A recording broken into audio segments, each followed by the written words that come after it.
Yo, what's up guys, welcome to my humble YouTube channel where I bring you fanfiction that will brighten your days. Before we start, a subscribe is greatly appreciated, and don't forget to leave a like and ring the bell icon so you won't miss exciting new fanfiction stories. Rimuru in Akame Ga Kill by alexkuhar360 Chapter 8, Kill the Execution. Rimuru's POV 5.5 months later. I have finished my training with magic and gotten used to my skills more. I have gotten pretty good, if I must say so myself. I can use any of the spells I have seen or read about and created a few of my own with help from Great Sage. I am currently near the capital and about to execute a mission. I learned about the head of the Imperial Police being murdered a few days ago. Apparently it is because of a team of assassins Akame is a part of. When I learned that, I found and followed a brown and pink-haired duo back to their base. I also found out that they plan to assassinate one of the cousins of the Prime Minister tomorrow. Right now I am about to show off a little to these people. I know this guy they are going to kill is scum, and his guard probably are too, not that I care too much. The guy who I'm pretty sure is named Locale is coming out soon, so it should be time for me to make my entrance. I just wish I could see Akame's face, he. You may be asking where I am going in from. Well, of course, the front door. All these guys are small fries anyways. Maybe I should make fries in this world as well. I bet I could make a shop in the capital that sells chips and fries and become super rich. Tatsumi's POV. I am supposed to guard mine while she snipes this asshole. I have to gain her trust. Even if she doesn't seem to like me, she is kind of cute. I also want to protect my new friends since I couldn't help my old friends. As we were watching, a group of people walked out of the large front doors and started walking towards the front gate type area. I could see mine lining up a shot. I thought it was risky because of potential collateral damage, but then something caught my eye. Mine, do you see that? What are you looking at my body again, you pervert? She really can't let anything go. It was an accident, okay? No, something is happening at the gate right now, but I can't see it properly. I saw mine change where she was looking towards the gate and gasp. I wanted to know what she saw, but soon the gate opened slightly as if someone went in. I could see the person as they started calmly walking up the stairs towards the group that hadn't seen them yet. I could see the person, who I assume is a girl with long blue hair and a black and gray outfit, pull a katana from her waist. Mine, that isn't someone who you guys never told me about, right? Why would we send someone in there to fight when I could just snipe them, idiot? Let's keep watching though. While we were watching, I watched shocked as the blue-haired girl exploded in speed from the top of the stairs towards the group. Within 3 seconds all the guards and our target were either stabbed through the chest at the heart area or decapitated. I heard mine speaking quietly. What speed? I couldn't help but go slack-jawed at what I just saw. That was insane. When the other people around the dead people started reacting, they all started running away while the woman just stood there with her sword still drawn but hanging towards the ground. As we were watching, 5 men dressed differently than the other guards ran towards the woman. I heard mine say, "Those guys are from the Imperial Fist Temple. They are seriously strong. I wonder if that woman can take them on." As I watching, they encircled her before all charging at once. They were really fast. I wouldn't want to have to fight those guys. As we watched, the woman rapidly raised her katana before she charged towards one of the men and instantly cut off his outstretched arm, then his head.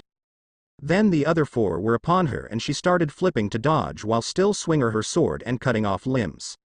While jumping and flipping, she killed another 3, leaving 1 guy left. It was hard to tell from where we were, but it seemed like they were talking.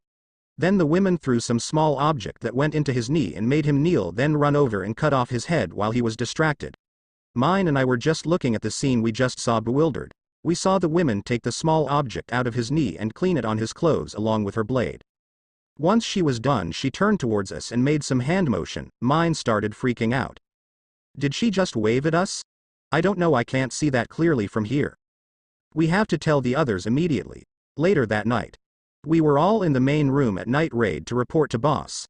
I also wonder why she had a mechanical arm, but I guess I'll find out some other time. Report on what happened, Tatsumi and mine. Mine started talking in a more professional than normal manner. I was about to take the shot when Tatsumi spotted something at the gate, so I diverted my attention. Then we watched as an unknown person entered the premises and proceeded to kill the target and all his guards. Then they killed the 5 Fist Temple guards we were told to watch out for with ease and waved at us even though we were extremely far away. Then boss responded with a gloomy expression, "Is there anything you can tell us about this unknown? I don't like having such a strong person unaccounted for."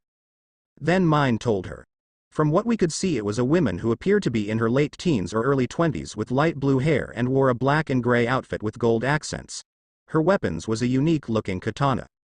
Boss scowled. Is it Esdeath then? She is the only person I have ever heard of with light blue hair. It was a trait of her tribe which was wiped out with her being the only survivor. Why would she kill Locale then? She works with the Prime Minister closely. Out of the corner of my eye I noticed that Akame had noticeably stiffed since we had started talking. Boss also noticed. Akame, do you have any insight that could be helpful?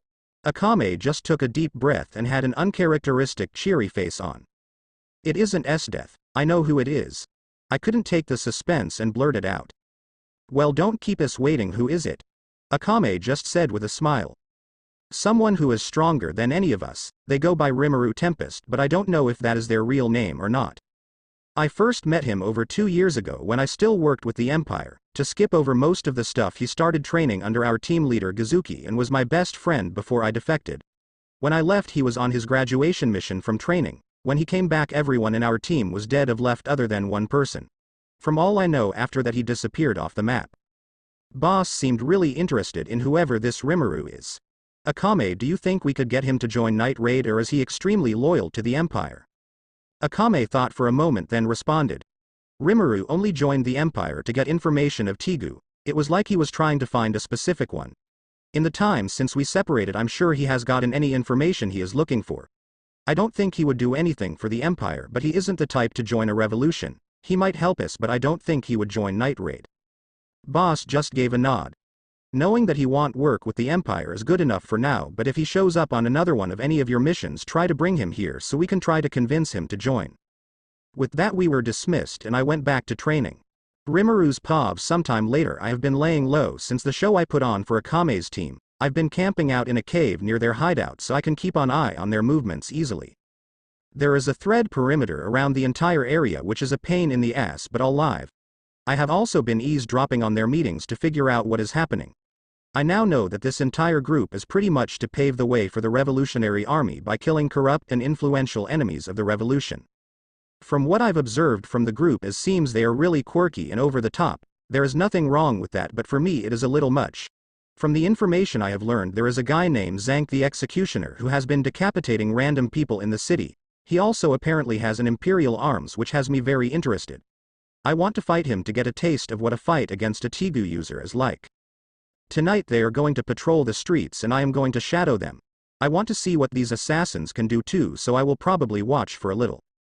After a few hours they set out with me in tow. I can't help but want to spar with Akame. It has been some time since we last fought and I'm sure she is much stronger than when we last met. While I was watching Akame and some brown-haired guy, the first was listening to them talking. From what I got, the brown-haired guy was new. After a while he went to use the bathroom. Being the former otaku that I am, knew that he was going to get attacked while he was gone, so I followed him. After not even 2 minutes I saw some ugly dude with a weird eye thing on his forehead. I think this is our guy. For some reason the brown-haired guy was following him in some kind of trance-like state. I need to pay attention. That could be a problem if he has some kind of mind control power. I was following them for a while. I was kind of confused why this guy didn't just kill him in the alley, but instead took him all the way into a massive plaza that was completely empty this late at night and hugged him. Does this guy have some kind of weird kink or what? When the brown hair guy hugged him he started freaking out. If I had to guess, it was some kind of ability to make himself look like someone else. It could be powerful, but it shouldn't be a problem for me. After all, if that happens I can just use auto battle mode if worse comes to worse. While I was still in the shadow I watched as they started fighting. The forehead eye guy was pretty much toying with him. Thanks to his idiocy though, I learned that he could see future attacks and read people's minds. Why'd I feel like a pervert would like this Tigu a lot? Their fight finished and the brown hair bow was slashed up but still alive, while the big guy had one scratch on his cheek. I was about to reveal myself when a katana flew through the air and landed between the two of them. Then Akame came jumping down from somewhere.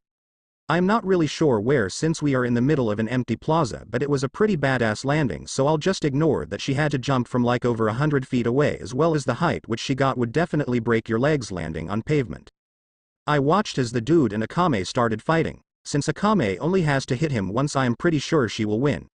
Even with his foresight and mind reading ability he was barely keeping up and was going to lose soon. He did manage to get a small cut on Akame's thigh, but it was a losing battle for him. Then he used the ability to make himself to look like someone else, apparently the person the target cared about the most.